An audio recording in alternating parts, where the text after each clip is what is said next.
헌법재판관들이 이미 24시간 경호 시작됐죠. 어제부터 실탄을 휴대한 경찰의 전문 경호 요원으로부터 경호를 받기 시작하고 있습니다. 네.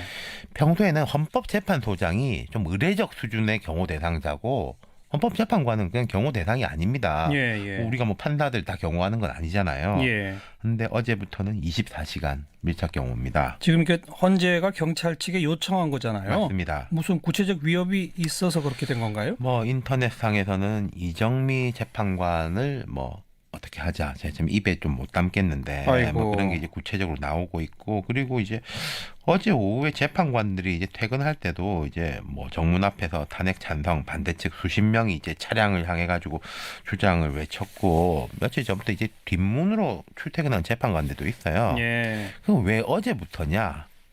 그저께 이제 탄핵 심판 변론기일에 대통령 대리인의 발언, 김평욱 변호사가 이제 국회가 대역죄를 짓고 있다. 뭐 이 정도까지는 할 수 있는 이야기라고 생각하죠. 예. 근데 헌재가 안 해주면 시가전이 생기고 아스팔트가 피로 덮일 것이다. 네. 대통령파와 국회파가 갈려 이 재판을 무효라고 주장하면서 내란 상태로 들어갈 수 있다.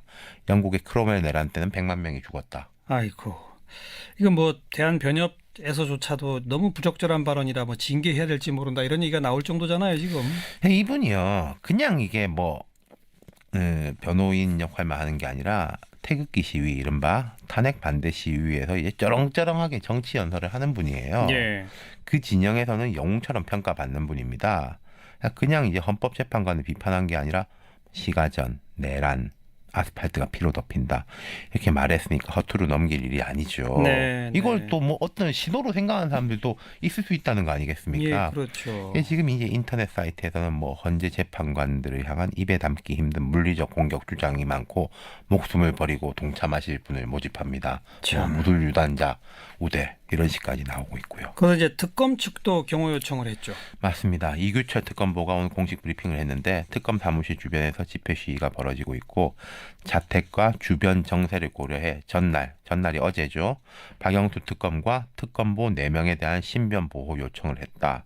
이렇게 밝혔습니다. 네. 나라가 지금 언제로 돌아가는지 모르겠어요. 그리고 아까 야당 정치인들도 맞습니다. 얘기했죠. 예. 문재인 전 대표 측은 특히 이제 테러 위협이 아주 구체적이다, 허투루 넘길 수준이 아니다 이렇게 밝히면서 자체적으로 경호를 강화했습니다. 네. 참 표현하신 것처럼 나라가 지금 어디로 가는 겁니까 이거?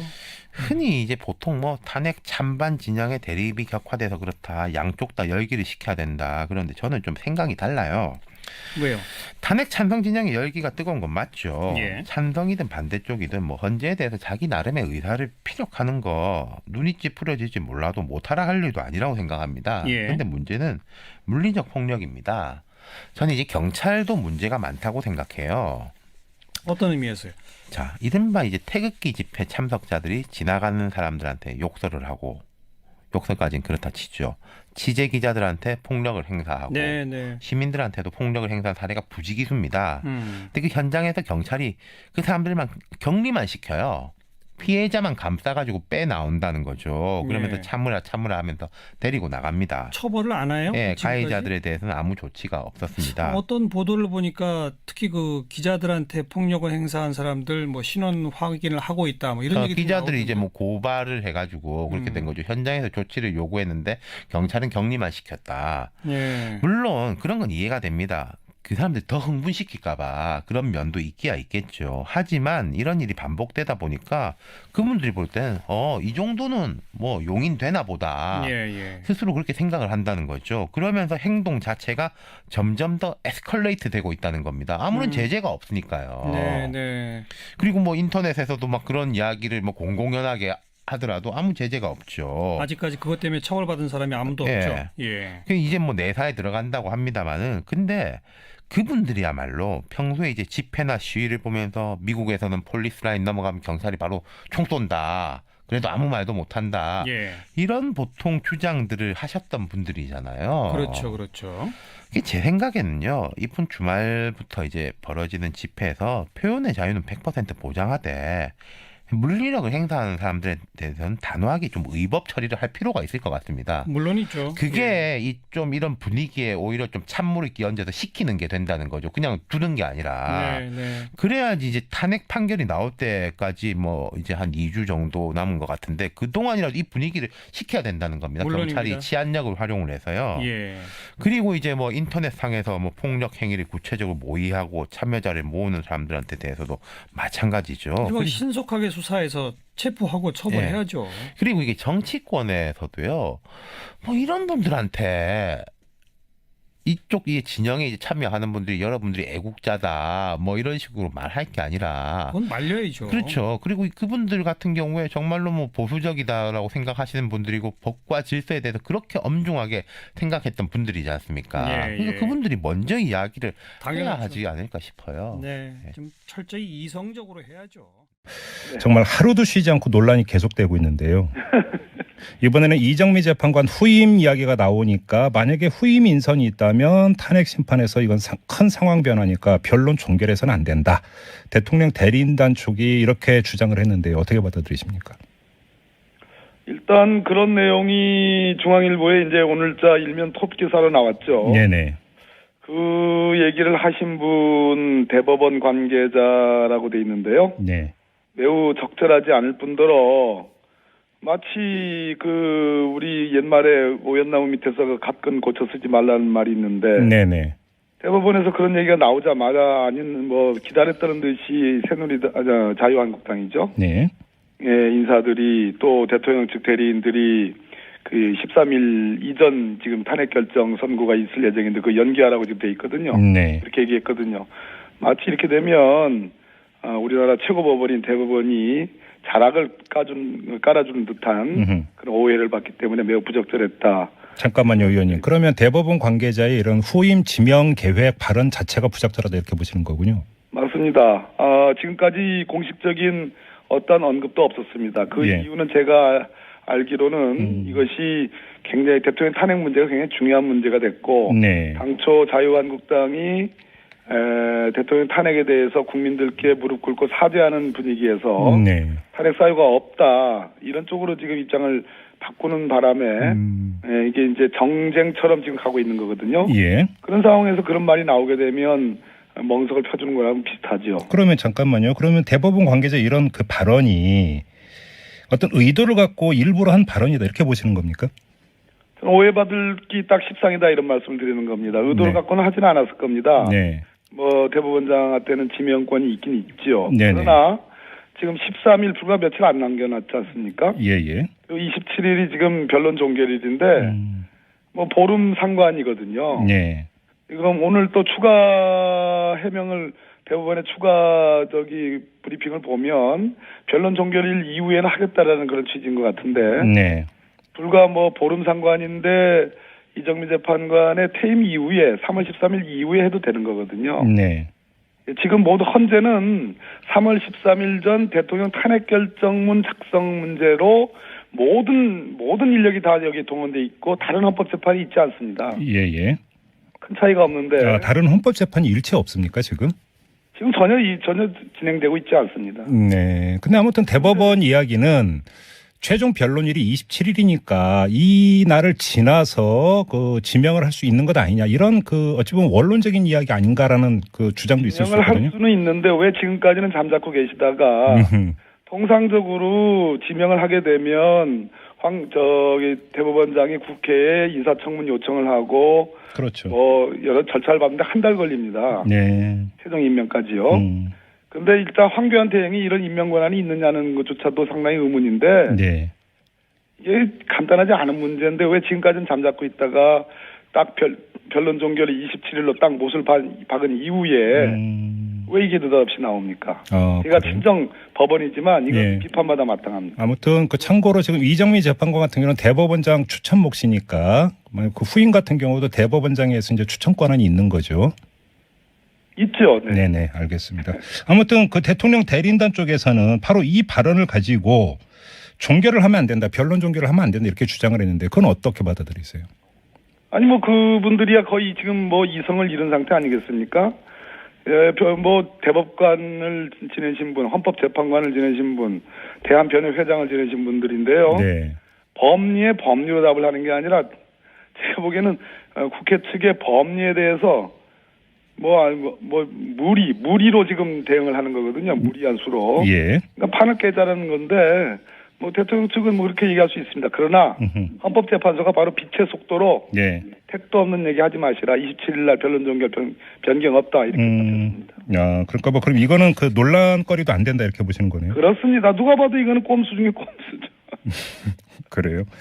하나만 더 여쭤보겠습니다. 근데 대리인단 쪽에서는 지금 재판관이 박한철 소장이 퇴임을 했기 때문에 8명의 재판관으로 지금 변론이 진행이 되고 있는데 이 8인 체제가 탄핵 심판 결론을 내는 것이 심각한 문제다. 또 이렇게도 주장을 하잖아요. 그거 다 옛날에 했던 주장들인데요. 네. 그렇지 않습니다. 다수 의견은 전혀 그렇게 생각하지 않고 있고 네. 지금 9분의 박한철 소장 계실 때 충분한 심리가 됐었고 네네. 8분의 이제 재판관으로 충분히 심증이 다 형성됐고 더욱 중요한 것은 이 재판을 끌므로써 탄핵 심판이 끌므로써 나라가 두 동강 나게 생겼습니다. 두 동강이 아니네요. 8대2 동강이네요. 예. 그렇죠? 탄핵에 찬성하시는 분들이 국민이 8알이고 예. 반대하는 분들이 2알이니까 8대2 동강이 날 상황입니다. 거의 이렇게 되면 지금 뭐 신변의 위협까지 느낀다는 거 아니겠습니까? 네. 국정 정상화를 위해서도 저는 3월 13일 조기 8인 체제에 의해서 탄핵 결정이 있어야 된다고 봅니다. 대통령의 그 출석 여부는 어떻게 전망하세요? 저는 출석 카드가 여전히 유효하다고 보는 건데요. 예. 그런데 이 출석 카드는 느닷없이 갑작스럽게 해야지 이게 의미 있는 카드였는데 네. 자유한국당의 우리 저 대표님이시죠. 정우택 대표님이 원내대표요. 예. 이걸 써먹는 바람에 싱거워져 버렸죠. 그래요. 무슨 말씀이세요? 그 말씀은? 아니 그 대통령이 아무도 예상치 못한 카드를 써야지 그게 효과가 있는 거거든요. 예. 지금 이거는 법리의 문제가 아니고 대통령 측은 이제 제가 보기에는 법리 문제는 구분응수를 넘은 거예요. 전 탄핵 결정에 무리 없이 나올 거라고 보는데 네. 대통령 측에서 지금 대응하는 거는 법리가 아니지 않습니까? 제가 아까 말씀드렸죠. 무리라고. 네. 그리고 정치적 효과잖아요. 정치적 선동. 예. 그러려면 이게 느닷없이 아무도 예측하지 못한 때 나올야지 의미가 있는데 입 달린 분들은 다 한 말씩 하니까 이 카드가 제가 보기에는 소멸해 가는 카드 아닌가 하는 생각이 알겠습니다. 그럼 다시 한번 확인차 27일에 정말로 이제 변론 끝나고 3월 13일 이전에 탄핵 심판 결과 나오는 겁니까?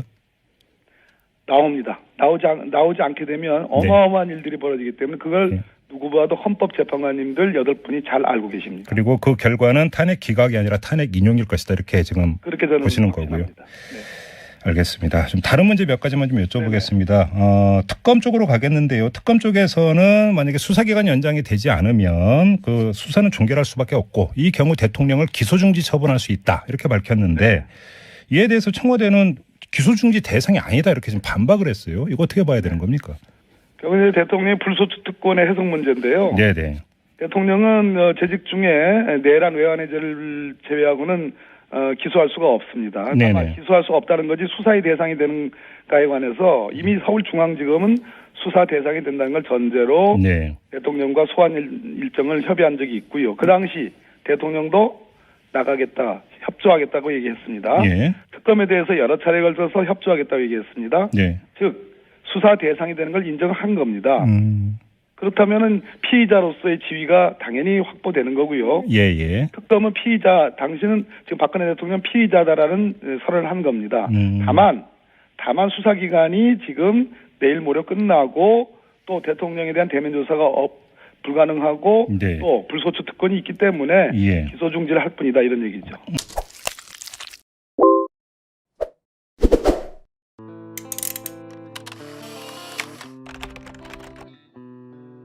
헌법재판관들이 이미 24시간 경호 시작됐죠. 어제부터 실탄을 휴대한 경찰의 전문 경호 요원으로부터 경호를 받기 시작하고 있습니다. 평소에는 헌법재판소장이 좀 의례적 수준의 경호 대상자고 헌법재판관은 그냥 경호 대상이 아닙니다. 우리가 뭐 판사들 다 경호하는 건 아니잖아요. 그런데 어제부터는 24시간 밀착 경호입니다. 지금 헌재가 경찰 측에 요청한 거잖아요. 맞습니다. 무슨 구체적 위협이 있어서 그렇게 된 건가요? 인터넷상에서는 이정미 재판관을 어떻게 하자. 제가 지금 입에 좀 못 담겠는데 아이고. 뭐 그런 게 이제 구체적으로 나오고 있고 그리고 이제 어제 오후에 재판관들이 이제 퇴근할 때도 이제 뭐 정문 앞에서 탄핵 찬성 반대 측 수십 명이 이제 차량을 향해 가지고 주장을 외쳤고 며칠 전부터 이제 뒷문으로 출퇴근한 재판관들도 있어요. 예. 그럼 왜 어제부터냐? 그저께 이제 탄핵 심판 변론기일에 대통령 대리인의 발언. 김평욱 변호사가 없죠. 아직까지 그것 때문에 처벌받은 사람이 아무도 예. 없죠. 예. 이제 뭐 내사에 들어간다고 합니다만은 근데 그분들이야말로 평소에 이제 집회나 시위를 보면서 미국에서는 폴리스 라인 넘어가면 경찰이 바로 총 쏜다. 그래도 아무 말도 못 한다. 예. 이런 보통 주장들을 하셨던 분들이잖아요. 그렇죠. 그렇죠. 이게 제 생각에는요. 이번 주말부터 이제 벌어지는 집회에서 표현의 자유는 100% 보장하되 물리력을 행사하는 사람들에 대해서는 단호하게 좀 의법 처리를 할 필요가 있을 것 같습니다. 물론이죠. 그게 좀 이런 분위기에 오히려 좀 찬물을 끼얹어서 식히는 게 된다는 거죠. 그냥 두는 게 아니라. 네, 네. 그래야지 이제 탄핵 판결이 나올 때까지 뭐 이제 한 2주 정도 남은 것 같은데 그동안이라도 이 분위기를 식혀야 된다는 겁니다. 물론입니다. 경찰이 치안력을 활용을 해서요. 예. 그리고 이제 뭐 인터넷상에서 뭐 폭력 행위를 구체적으로 모의하고 참여자를 모으는 사람들한테 대해서도 마찬가지죠. 이건 신속하게 수사해서 체포하고 처벌해야죠. 그리고 이게 정치권에서도요. 뭐 이런 분들한테 이제 국회가 대역죄를 짓고 있다. 뭐 이 정도까지는 할 수 있는 이야기라고 생각하죠. 예. 근데 헌재가 안 해주면 시가전이 생기고 아스팔트가 피로 덮일 것이다. 네, 네. 대통령파와 국회파가 갈려 이 재판을 무효라고 주장하면서 내란 상태로 들어갈 수 있다. 영국의 크로멜 내란 때는 100만 명이 죽었다. 아이고. 이건 뭐 대한변협에서조차도 너무 부적절한 발언이라 뭐 징계해야 될지 모른다 이런 얘기가 나올 정도잖아요, 지금. 이분이요. 그냥 이게 뭐 변호인 역할만 하는 게 아니라 태극기 시위 이른바 탄핵 반대 시위에서 이제 쩌렁쩌렁하게 정치 연설을 하는 분이에요. 예. 그 진영에서는 영웅처럼 평가받는 분입니다. 그냥 이제 헌법재판관을 비판한 게 아니라 시가전, 내란, 아스팔트가 피로 덮인다. 이렇게 말했으니까 허투루 넘길 일이 아니죠. 네, 이걸 네. 또 뭐 어떤 시도로 생각하는 사람들도 있을 수 있다는 거 아니겠습니까? 예, 그렇죠. 지금 이제 인터넷 사이트에서는 뭐 헌재 재판관들을 향한 입에 담기 힘든 물리적 공격 주장이 많고 목숨을 버리고 동참하실 분을 모집합니다. 뭐 참. 무술 유단자 우대 이런 식까지 나오고 있고요. 그래서 이제 특검 측도 경호 요청을 했죠. 맞습니다. 이규철 특검보가 오늘 공식 브리핑을 했는데 특검 사무실 주변에서 집회 시위가 벌어지고 있고 자택과 주변 정세를 고려해 전날이 어제죠. 박영수 특검과 특검보 4명에 대한 신변 보호 요청을 했다. 이렇게 밝혔습니다. 네. 이 나라가 지금 언제로 돌아가는지 모르겠어요. 그리고 아까 야당 정치인들도 맞습니다. 얘기했죠. 예. 문재인 전 대표 측은 특히 이제 테러 위협이 아주 구체적이다. 허투루 넘길 수준이 아니다. 이렇게 밝히면서 자체적으로 경호를 강화했습니다. 네, 네. 참 표현하신 것처럼 나라가 지금 어디로 가는 겁니까, 이거? 흔히 이제 보통 뭐 탄핵 찬반 진영의 대립이 격화돼서 그렇다. 양쪽 다 열기를 식혀야 된다. 그런데 저는 좀 생각이 달라요. 왜요? 탄핵 찬성 진영의 열기가 뜨거운 건 맞죠. 예. 찬성이든 반대쪽이든 뭐 헌재에 대해서 자기 나름의 의사를 피력하는 거 눈이 찌푸려질지 몰라도 못하라 할 일도 아니라고 생각합니다. 예. 그런데 문제는 물리적 폭력입니다. 저는 이제 경찰도 문제가 많다고 생각해요. 어떤 의미에서요? 자, 이른바 이제 태극기 집회 참석자들이 지나가는 사람들한테 욕설을 하고 욕설까지는 그렇다 치죠. 취재 기자들한테 폭력을 행사하고 네, 네. 시민들한테도 폭력을 행사한 사례가 부지기수입니다. 음. 근데 그 현장에서 경찰이 그 사람들만 격리만 시켜요. 피해자만 감싸가지고 빼 나온다는 거죠. 그러면서 네. 참으라 하면서 데리고 나갑니다. 처벌을 안 해요? 예, 지금까지? 가해자들에 대해서는 아무 조치가 없었습니다. 어떤 보도를 보니까 특히 그 기자들한테 폭력을 행사한 사람들 뭐 신원 확인을 하고 있다 뭐 이런 얘기 기자들이 이제 뭐 고발을 해가지고 그렇게 음. 된 거죠. 현장에서 조치를 요구했는데 경찰은 격리만 시켰다. 예. 물론 그런 건 이해가 됩니다. 그 사람들 더 흥분시킬까봐 그런 면도 있기야 있겠죠. 하지만 이런 일이 반복되다 보니까 그분들이 볼 때는 이 정도는 뭐 용인 되나 보다. 예, 예. 스스로 그렇게 생각을 한다는 거죠. 그러면서 행동 자체가 점점 더 에스컬레이트 되고 있다는 겁니다. 아무런 제재가 없으니까요. 네, 네. 그리고 뭐 인터넷에서도 막 그런 이야기를 뭐 공공연하게 하더라도 아무 제재